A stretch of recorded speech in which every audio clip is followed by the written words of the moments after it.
Hello, everyone. This is Tony Moore. I just wanted to come in. This is another episode of She's Ready for Success. We used to be known as Boss Up Radio, but the movement is to really get women to be ready in their mind, their body, their spirit for success. And not just to the point where they're excited about it, but that they're actually making executive plans to do something about it. So for those of you who do not know me, I am 21 years into my law profession life. I am a business law attorney. I help people with their financials. I used to be a bankruptcy attorney. I don't do that anymore. Used to be a divorce attorney. Don't do that anymore, even though I still do offer strategy sessions.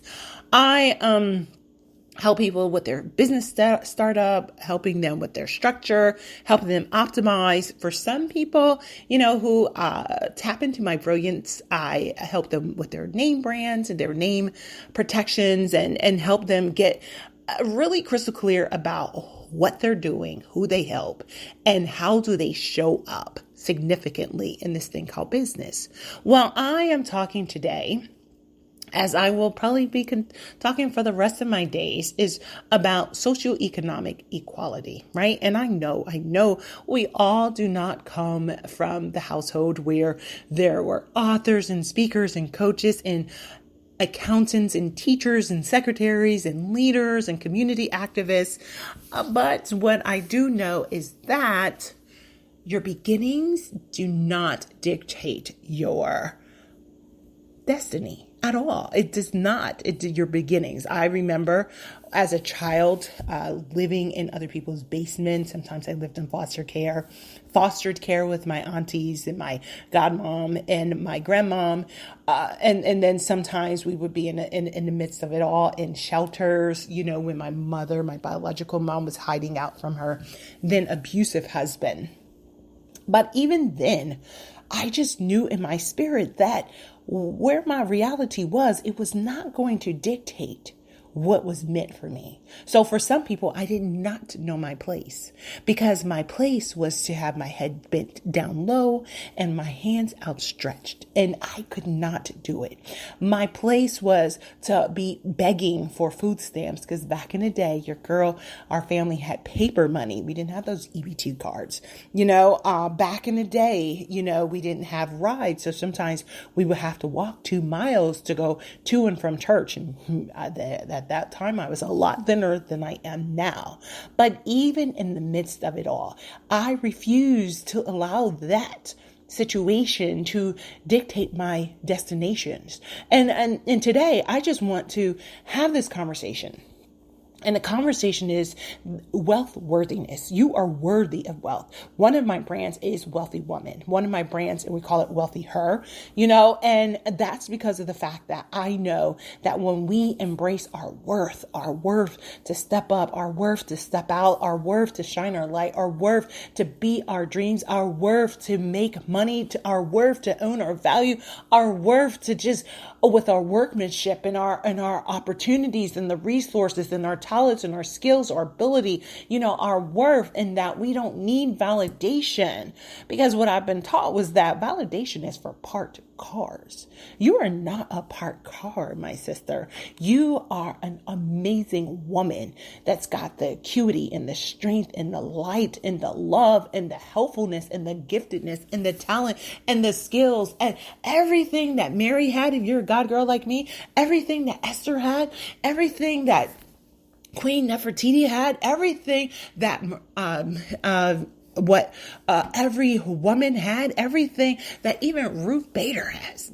She's like a bad behind woman. We'll just call her boss, because I'm also a deacon's wife, so we just going to keep this clean.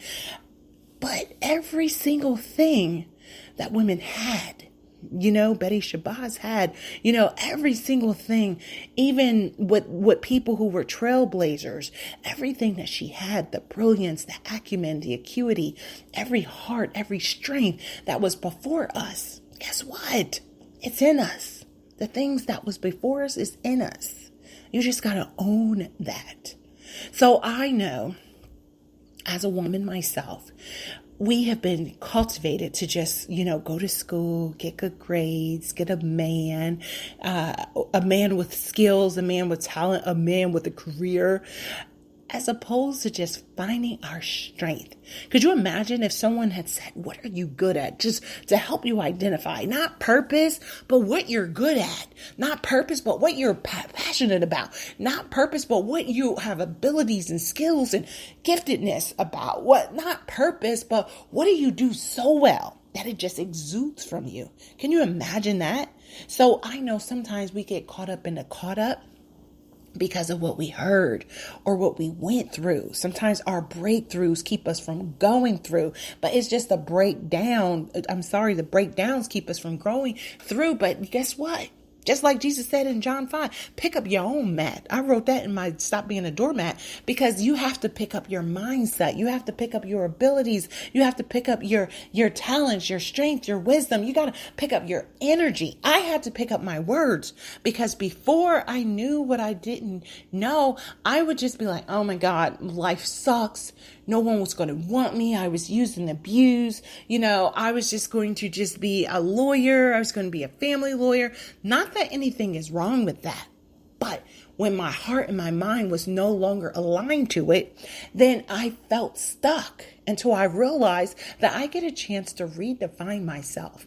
How many of my sister girls feel like you need to redefine yourself? How many of y'all are looking for that opportunity and you're hoping that someone can rescue you from your situation?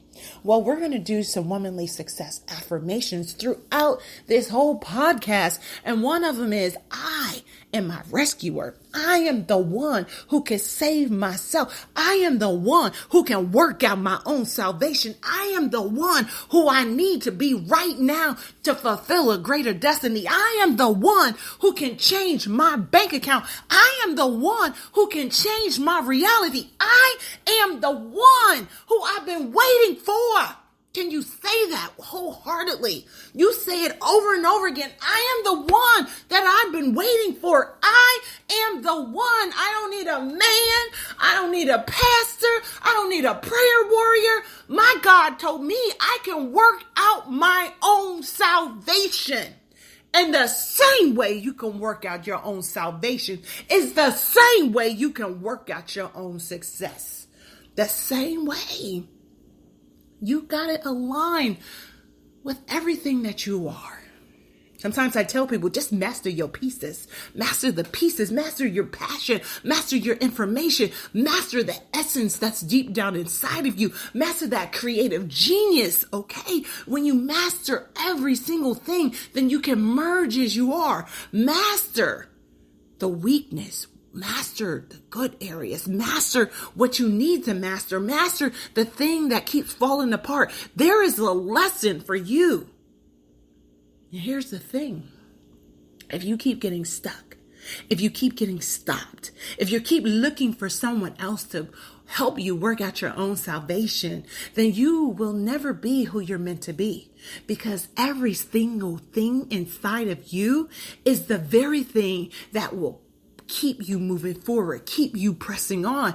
But you got to own that. You got to own it. You got to optimize that strength within you. You got to optimize that passion within you. You got to optimize every good thing within you, whatever you're doing right now. I was much like a lot of people, hoping and praying and wishing for a guy with money. I didn't even care. I didn't even put parameters. I just needed somebody who could get me out of my situation. Is there any wonder that I ended up with drug dealers? Is it any wonder that I ended up with players? Is it any wonder that I ended up with men who didn't respect the word no? Until I got to the point where I just started to pray, God, help me to sleep so deep that I end up on the other side of heaven. Help me to sleep so deep that I never have to breathe again on this side of heaven.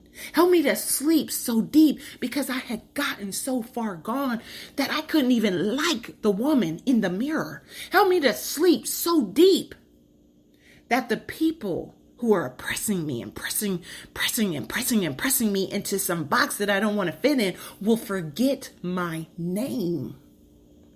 My sister, That's not the prayer that you are supposed to be praying. See, there you are, walking, talking, breathing, living miracle who can manifest greater things. And I know some people don't like when I tell them it's the God inside of you, the God inside of you. You say it fast enough, you start saying, I'm a goddess because I am made with the same brilliance. I am made in God's image. I'm not a man's mistake. I am the divine's masterpiece. The same way he talked, I can talk. The same way he manifests, I can manifest. The same way he spoke things into existence, I can speak things into existence. The same way he could talk to the devil and crush the head of the serpent is the same way I can too. Most people aren't talking to us like that because then they can't control you. But you're not meant to be controlled. You are meant to be a change maker. You're not meant to be trivialized. You're meant to be a trailblazer. You're not meant to be watching and worrying, but you're meant to be working and worshiping. You're not meant to be pitiful, but you're meant to be powerful. You're not meant to be the same replica of your mother. You're meant to be God's masterpiece. So whatever that is right now, I want you to get into your mindset that you already are who you need to be. I want you to do these 5 things for yourself. I want you to start changing the words because words changes worlds. I want you to change the words that you say to yourself. I want you to say, I'm amazing. I'm beautiful. I'm worthy of living my dreams. I'm worthy of happiness. I'm worthy of being the woman who God created me to be. I am worthy to step forward. I'm worthy to sit at the powerful and the profitable table. I'm worthy of not living like a pawn, but as a queen. You get that into your mind. You change those words. And then when you start changing your words, it's going to be something that is going to shift in your mindset because you can't say things from your mouth and your heart doesn't change. So as you say those words, I want you to align the words of your mouth, the tongue in your mouth with the tongue in your shoe. I want you to change your walk. See, first you change your words and then you change your walk. Instead of doing things that you would do as a pitiful person, you're going to start changing your walk in business. You're going to start changing your walk in the schoolyard. I had to change my walk. When I was at University of Penn, I saw an academic probation letter twice. And I didn't want to give up. I didn't want to be a has-been. I didn't want to be one of those first generation statistics. So I changed my walk. I stopped partying as much. I started hanging out with the Roberts as much. I started to go to school. I started to study. I started to look to see what the successful students were doing. And I started emulating them until it became second nature for me. So first you're going to change your words and then you're going to change your walk. And then you're going to change your workmanship. Tony, why I got to change my workmanship? Because my God said that we are excellent. He's excellent. You're excellent. You be excellent. You don't want to be to the point of that type of person who is always can be replaced. You want to be an irreplaceable force. You want to be a contributing factor wherever you're working, whether it's in school. You want to be a contributing factor. Figure out that thing that makes you shine. You find that thing and you implement your giftedness into that thing. If you're at work, even if you're at the bottom rung, I started at the bottom rung when I was working for the government, and then I raised myself up to senior status. And it's not easy when you don't have a sponsor. It's not easy when you're a brown woman. It's not easy when the guys want your position. But guess what? When you change your workmanship so that I was no longer an affirmative action statistics, I became the best version of myself. So when I changed my workmanship and I made sure that there was no errors, I made sure that I gave them the best of the best. I made sure that I did extra research. I made sure that anytime that they needed a volunteer to teach a class, I was there. Anytime they needed someone to just show up for the public, I was there. So you got to do that as well. Don't think of yourself as second nature. Don't think of yourself as just showing up. Don't think of yourself as, I'm just trying to make $1 out of 15 cents. No, you be the best version of yourself. Okay. So first you're changing your words, and then you are going to change your walk, and then you're going to change your workmanship. And then I want you to also change what you worship. What? Yes. See, sometimes we look at other people and we worship them. Don't get me Beehive, but I love me some Beyonce, but I'm not worshiping her. Don't get me the people who love First Lady Obama, Michelle Obama. I love her too, but guess what? I'm not worshiping her. Don't get me people who have pastor salvation and forget all about the godliness and the God inside of them. I love my pastor too, but I don't worship her. You got to worship the God for allowing you to breathe and to talk and to speak, allowing him to allow you to be the best version of yourself. You got to always appreciate that you already are God's masterpiece. When he saw you, he saw your beginnings, he saw your middle, and he saw your endings. And he was like, you are so amazing. So you have to get into position to start worshiping the God inside of you, the brilliance inside of you. You got to start doing those things so you can be the person that you like, that you emulate, that you don't want to be replaced, right? Because when you change what you worship and you start worshiping success, not success like everyone always talks about, the young guy in the rich guy in the Bible and he worshiped money. No, you're not going to be like that, but you're going to worship the very thing that God wants you to do. You're going to worship your potential. You're going to worship your destiny. You're going to worship because the thing that you worship is the thing that you're going to work towards, right? And as you worship and you worship your God and you worship him, how he is going to effectuate and how he's going to unblock your path and how he's going to change your world, then he's going to change you as well. So stop worshiping the created and start worshiping the creator. Stop worshiping the wounds and start worshiping the potential. Stop worshiping the sin that, that keeps you bent and stuck, and worshiping the people who don't even respect you and who will replace you as soon as they can, and start worshiping the opportunities and the giftedness and the path that you have. Lastly, the last thing that you're going to have to start focusing on is wealth building. See, this is what I know. On my estate planning probate side, there's so many of us who are starting businesses and we're worshiping that. Oh my God, she started a business. Oh, and we are showing up on Instagram, we're showing up on Facebook, we're showing up on Twitter, but we are not showing up in the government sector. We are not showing up to get our coins. We are not showing up because of the fact that we are not building wealth. See, here's the thing. When you get to the point where you are allowing your business to be a tool that you use so that you can build wealth, then you're going to start not just securing the bag, but you are going to start investing in various types of assets. Wealth building is about risk management. Wealth building is about having investments. Wealth building is about having money that is going to give you options. Wealth building is about understanding and appreciating having a budget and a cash flow statement, and also looking at your net worth statement. Have you looked at your net worth statement? Essentially, you're looking at your assets, you're subtracting out everything that you owe someone, and now that is your net worth.